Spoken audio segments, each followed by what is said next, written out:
So hello friends, welcome back. तो आज हम कंप्लीटली बात करेंगे एसआरएम फ्लावन के बारे में। अगर आपके पास एसआरएम सुपर रेड मंकी फ्लावन है तो उसको और नॉर्मल फ्लावन को क्या डिफरेंस है, किस तरह देखभाल करते हैं, क्योंकि नॉर्मल फ्लावन की तरह ये नहीं होती, ये पूरी इंपोर्ट होती है। आज भी इंडिया में ये कोई ब्रीड नहीं करता, किसी के पास अवेलेबल नहीं होती। एसआरएम फ्लावन जितने भी उसके बेबीज या बड़े आते हैं पूरे बाहर से ही आते हैं, पूरे इंपोर्ट होके आते हैं। तो ये पूरा प्योर ब्लड लाइन है। अभी तक फिलहाल इंडिया में कोई उसको ब्रीड नहीं करता, ना ही उसको सेल करता है। तो उसको किस तरह देखभाल करते हैं, क्योंकि कॉमन नहीं है। अगर तो इस वीडियो में हम टोटली बात करेंगे एसआरएम के बारे में, कहां हम एसआरएम फ्लावन खरीद सकते हैं, कहां पर इंडिया में मिलता है और कैसा देखभाल करना है, पूरा इस वीडियो में हम बात करेंगे। तो वीडियो एंड तक देखो। सो दोस्तों, अगर एक्वेरियम में किंग रखना है तो गोल्ड फिश नहीं, गप्पी नहीं, डिस्कस नहीं, एसआरएम फ्लावन चाहिए। ऐसा फिश देखने ही लोग बोलेंगे कि भाई फिश है या imported luxury car. Beautiful SRM flowerhorn, ये है एसआरएम फ्लावन, नॉर्मल फ्लावन नहीं है। रेयर पीस है, प्रीमियम जेनेटिक है और इतना ब्यूटीफुल कि घर वाले आपसे कम इसको ज़्यादा अटेंशन देंगे। देखो इसका कॉक, इसका हेड, इसका स्ट्रक्चर और इसकी पूरी बॉडी जैसा लग रही है कि एकदम रेड रोज की तरह है। मार्केटिंग में अच्छा एसआरएम मिलना वैसा ही डिफिकल्ट है जैसा संडे को फ्री पार्किंग मिलना। छोटी से छोटी एसआरएम भी अगर छोटी बेबी लेना चाहते हो तब भी वो 2,500-3 हज़ार से कम नहीं आती है। और इस साइज़ की अगर जो आप देख रहे हो, अगर ये साइज़ की अगर लेना हो तो मेरे हिसाब से 80,000 से कम नहीं है, इतना कॉस्टली होती है। अब अगर एसआरएम रखने का प्लान कर चुके हो तो प्रीमियम के बारे में थोड़ा बात कर लेते हैं कि उसको केयर कैसा करते हैं। मिनिमम टैंक साइज़ इसके लिए 2.5 से 3 फीट टैंक होना ही चाहिए और टेम्परेचर 28 to 30 हमेशा रखना चाहिए।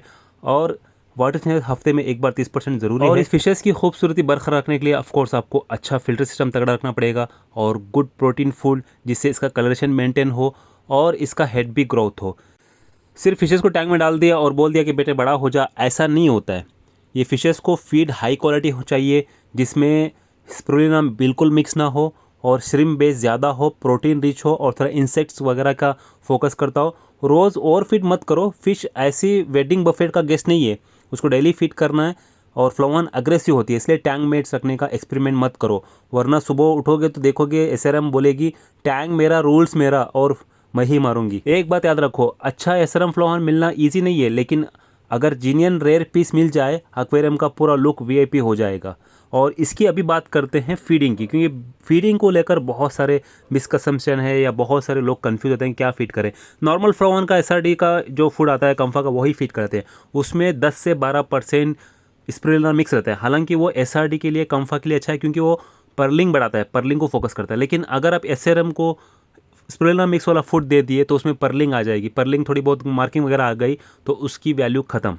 सो इसलिए फीडिंग बहुत ज़रूरी है। चलिए अभी फीडिंग के बारे में थोड़ा डिटेल से हम बात करते हैं। एसआरएम को फूड नॉर्मल आप फीड नहीं करते, पल्प पैलेट्स का हो या कोई भी हो, आप एसआरएम को जो फूड अवेलेबल हो वो नहीं फीड कर सकते, क्योंकि अभी फीडिंग ये बहुत इंपॉर्टेंट है आपकी एसआरएम के लिए। फीडिंग अगर फीड करने जा रहे हैं तो प्रॉपर फीडिंग देना बहुत जरूरी है, क्योंकि एसआरएम ऐसी फिश जैसे कॉमन नहीं है। स्टार्टिंग कॉस्ट उसकी बेबी जो आती है एसआरएम की वो 3,000 से स्टार्टिंग कॉस्ट होता है। अगर बड़ी हो जाए तो 40,000, 30,000, 50,000 की एसआरएम आती है, तो उसके लिए फीडिंग भी अलग होती है। अगर आप एग्जाम्पल, अगर जो मार्केट में नॉर्मल फ्लावन के लिए अच्छा से अच्छा फूड मिल रहा है, अगर वो फूड फीड करेंगे तो इसमें स्प्रुलिना मिक्स रहता है। स्प्रुलिना करता क्या है, फिशेस के अंदर उसकी पर्लिंग को एनहांस करता है, जो मार्किंग वगैरह होता है उसको एनहांस करता है। अगर स्प्रुलिना को मार्किंग आ गई तो उसकी वैल्यू खत्म। उसको सादी होना, कभी भी सादा होना चाहिए, रेड कलर में सादा हो। अगर उसके अंदर पर्लिंग आ गई, चाहे वो मेल फीमेल हो, उसकी वैल्यू खत्म हो गई, जीरो के अंदर छेड़छाड़ हो गई। तो इसलिए उसको ऐसा फूड फीड करना है जो स्प्रुलिना फ्री हो।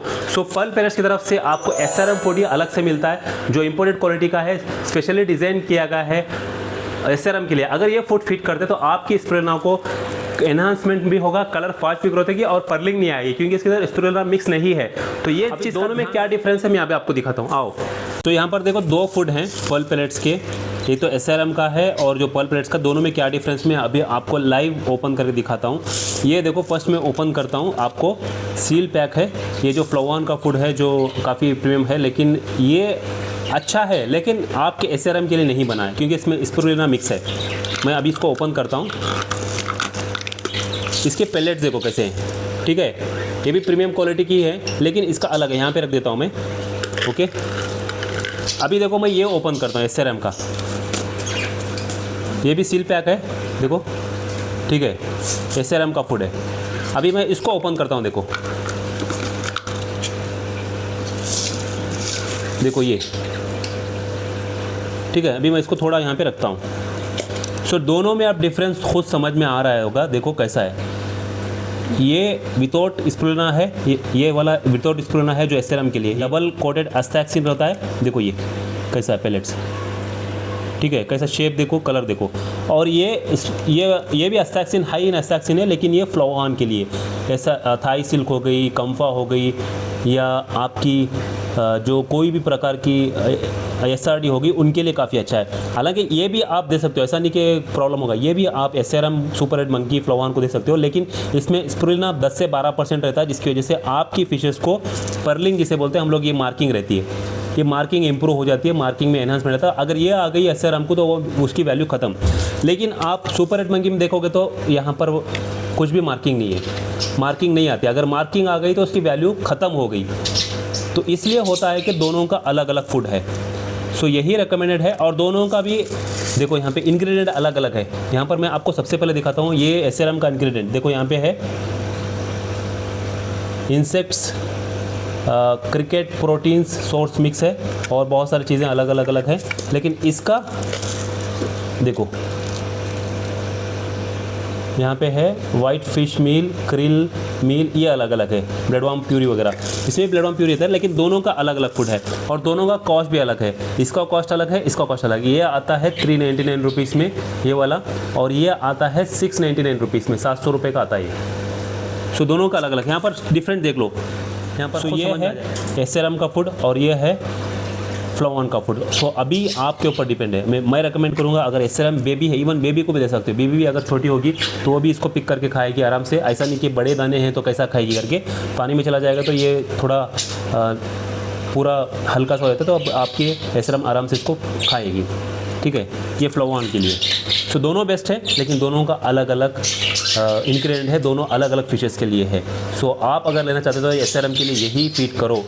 थोड़ा बहुत ज़्यादा हो जाएगा लेकिन इंपोर्ट क्वालिटी का, लेकिन उसके फोकस बनाकर बनाया गया। अगर एसआरडी है, कंफा है, थाई सिल्क है, सो ये दे सकते हो, बहुत बेस्ट है आपकी फ्लोहान के लिए। सो दोनों बेस्ट है। पर्ल पेलेट्स का वेबसाइट पे अवेलेबल है, आप जाकर www.pearlpellet.com वहाँ से ले सकते हो, या अमेजॉन से, फ्लिपकार्ट से, मीशो से ले सकते हो, या डायरेक्ट नंबर मैंने स्क्रीन पर डाल दिया, वहाँ से भी ले सकते हो। Thank you for watching.